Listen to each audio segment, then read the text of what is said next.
এমন একটি জিকিরের কথা বলবো, এই জিকির যদি বসে বসে করতে পারেন তাহলে সহজেই আপনার কঠিন বিপদ সমস্যা জীবন থেকে দূর হয়ে যাবে।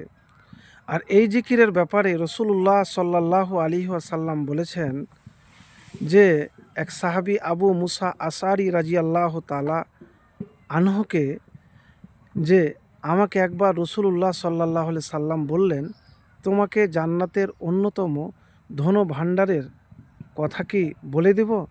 আমি বললাম অবশ্যই। তখন রসুল্লাহ সাল্লাল্লাহু আলাইহি ওয়াসাল্লাম বললেন, লা হাওলা ওয়ালা কুওয়াতা ইল্লা বিল্লাহ।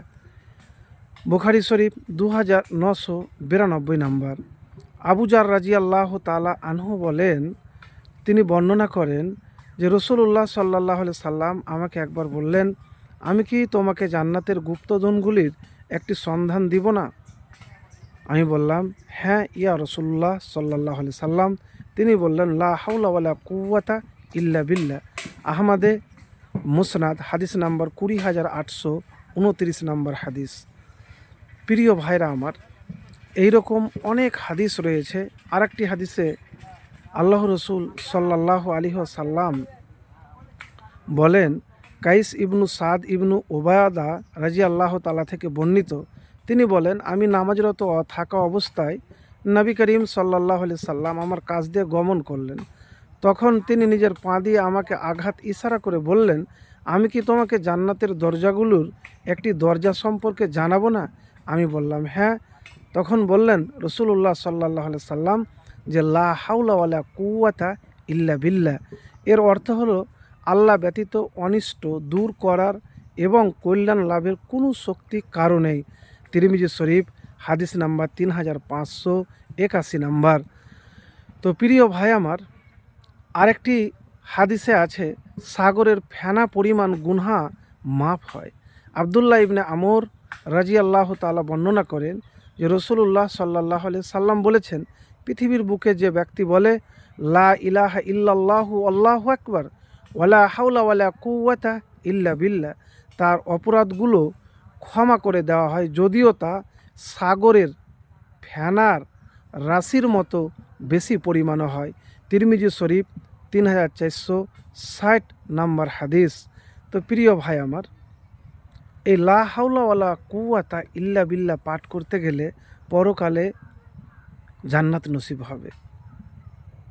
এই যে কথাগুলি বললাম সব হাদিসের কথা বললাম। আর আল্লাহ রসুল বলেছেন যে তোমরা লা হাওলা ওয়ালা কুওয়াতা ইল্লা বিল্লাহ বেশি বেশি করে পাঠ করো, তাহলে আপনার জীবনের গুনাহ মাফ হবে। এবং জান্নাতের একটি দরজার নামও হলো লা হাওলা ওয়ালা কুওয়াতা ইল্লা বিল্লাহ, এবং জান্নাতের গুপ্তধন। তো প্রিয় ভাই, আরেকটি হাদিসা আছে যে এক সাহাবী এসে, স্বামী স্ত্রী এসে বলছে, ইয়া রাসূলুল্লাহ, হে আল্লাহ রসুল, আমার সন্তানকে কাফেরেরা কিডন্যাপ করে নিয়ে চলে গিয়েছে, আমি কি করব? তখন রসুল্লাহ সাল্লাল্লাহু আলাইহি সাল্লাম বললেন, তুমি 3টা কাজ করো। এক, আল্লাহকে ভয় করো, আল্লাহর প্রতি ভরসা রাখো। আর 3 নম্বর, লা হাওলা ওয়ালা কুওয়াতা ইল্লা বিল্লাহ বেশি বেশি করে পাঠ করো। তিনি চলে গেলেন ওখান থেকে আর আমল শুরু করে দিলেন, আল্লাহর প্রতি ভরসা রাখলেন, আল্লাহকে সবসময় ভয় করতে লাগলেন। আর রাতের বেলাতে এত লা হাওলা ওয়ালা কুওয়াতা ইল্লা বিল্লাহ পাঠ করেছে যে রাতে 1, 2, 3য় রাতে এসে দরজায় এসে বলছে, দরজা খোলো। কে? না, তা আমি, আপনাদের ছেলে। তখন দেখছে যে তার পিছনে অনেকগুলি উট, গরু, ছাগল, পশু সব তার পিছনে। তখন বললেন, এরা কারা? এরা কিভাবে এলো?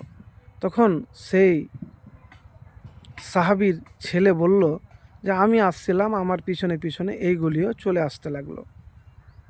তাহলে প্রিয় ভাই আমার, লা হাওলা ওয়ালা কুওয়াতা ইল্লা বিল্লাহ কত সে পাঠ করেছিল। আর আল্লাহর প্রতি ভরসা রেখে যদি পাঠ করতে পারেন, জীবনের কঠিন সমস্যা, সব সমস্যা আপনার জীবন থেকে ইনশাআল্লাহ দূর হয়ে যাবে, পেরেশানি দূর হবে, কষ্ট দূর হবে খুব সহজেই। একবার আমলটি করে দেখুন, ইনশাআল্লাহ ফলাফল পাবেন।